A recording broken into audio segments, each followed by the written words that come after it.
Il était une fois, dans un royaume situé entre vallées brumeuses et rivières chatoyantes, une jeune princesse nommée Amara. Elle était connue pour sa grâce et sa beauté, mais ce qui la démarquait vraiment était son cœur curieux et sa quête incessante d'histoires miraculeuses. Elle passait ses journées à errer dans les vastes jardins du palais, ses pensées vagabondant au rythme des chansons des oiseaux. Un jour, tandis qu'elle cueillait des fleurs près d'un étang, elle entendit une voix grave mais mélodieuse émaner des roseaux. Surprise, elle scruta les lieux. « Qui parle » demanda-t-elle, appréhensive mais intriguée. Les eaux ondoyèrent légèrement, révélant une créature qu'elle n'avait jamais vue.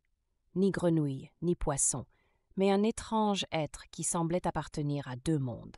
Ses écailles brillaient sous de minuscules étoiles, et les yeux, grands et dorés, reflétaient une sagesse ancienne. « Je suis Zador, le contre-grenouille, » dit-il d'une voix qui résonna dans l'air comme un souffle de vent. « Et toi, princesse Amara, que cherches-tu en flânant ainsi près des eaux ?»« Je cherche des récits, des légendes. Mon royaume est rempli de récits fanés, et je désire découvrir l'inconnu, des mystères qui nourrissent l'âme. » Zador sourit. Ou en tout cas, quelque chose qui ressemblait à un sourire illuminait ses traits étranges.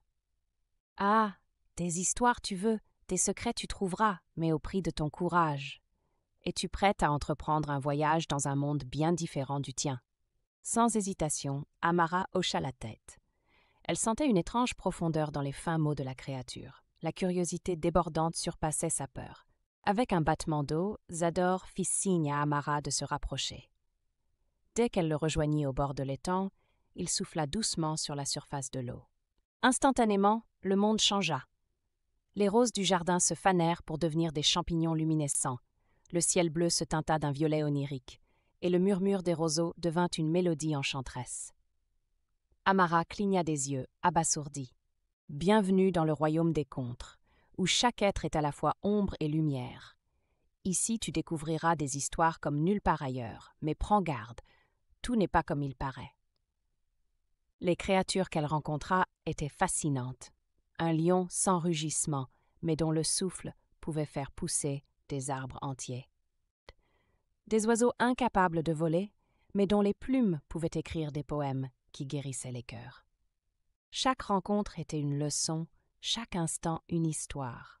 Cependant, alors qu'elle s'aventurait davantage, elle remarqua que les lieux devenaient de plus en plus obscurs. Les champs lumineux cédaient la place à des marais sinistres, et des murmures inquiétants s'élevaient des ombres. Zador, toujours à ses côtés, semblait plus silencieux. « Pourquoi ce monde change-t-il de la sorte ?» demanda Amara, frissonnant légèrement.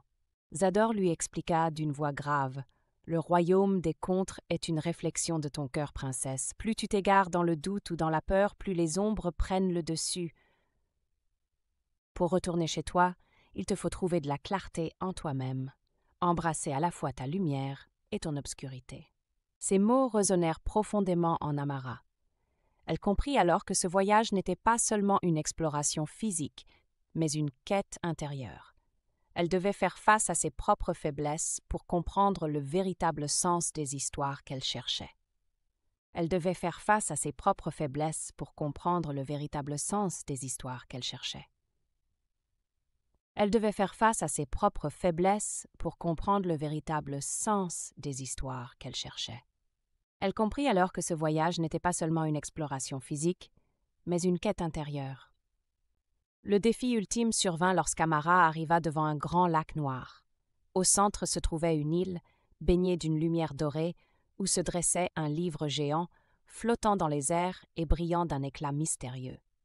Zador se tourna vers elle. « C'est ici que ton histoire atteint son point critique, » dit-il doucement. « Traverser ce lac est la dernière épreuve, mais sois averti, il ne peut être traversé que par ceux qui ont fait face à leur propre vérité. » Amara regarda dans les eaux et vit comme dans un miroir ses propres doutes et défauts, sa peur de décevoir, son besoin d'être parfaite et son inquiétude constante de ne jamais être assez. Les images la firent vaciller. Pourtant, une profonde inspiration. Ce royaume a commencé à transformer son esprit. Elle comprit que ses imperfections ne la définissaient pas. Au contraire, elle faisait d'elle un être authentique. C'est avec cette acceptation que les images la firent vaciller. Pourtant, elle prit une profonde inspiration.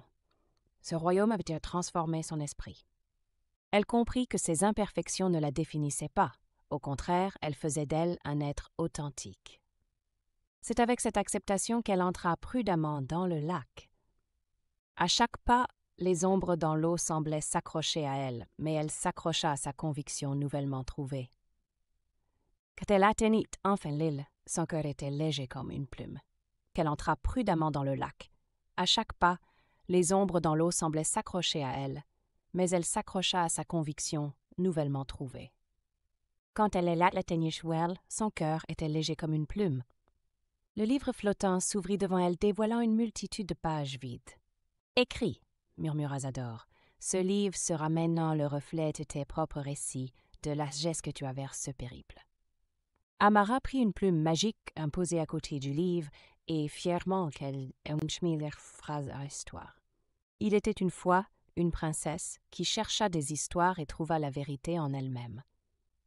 Instantanément, elle fut transportée de retour à son royaume. Les jardins familiers l'accueillirent dans un calme. Instantanément, elle fut transportée de retour à son royaume. Les jardins familiers l'accueillirent dans un calme apaisant. Cependant, une différence subsistait.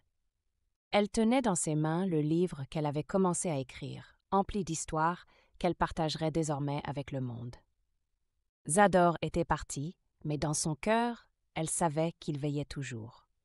Le royaume des contes avait changé sa vie, et elle devint non seulement une princesse, mais la gardienne des récits qui transformaient les cœurs. Et ainsi Amara accomplit son ambition, non pas en cherchant des histoires vécues par d'autres, mais en créant celles qui inspireraient tous ceux qui l'écouteraient. Fin. Apaisant. Cependant, une différence subsistait. Elle tenait dans ses mains le livre qu'elle avait commencé à écrire, empli d'histoires qu'elle partagerait désormais avec le monde. Zador était parti, mais dans son cœur, elle savait qu'il veillait toujours. Le royaume des contes avait changé sa vie, et elle devint non seulement une princesse, mais la gardienne des récits qui transformaient les cœurs.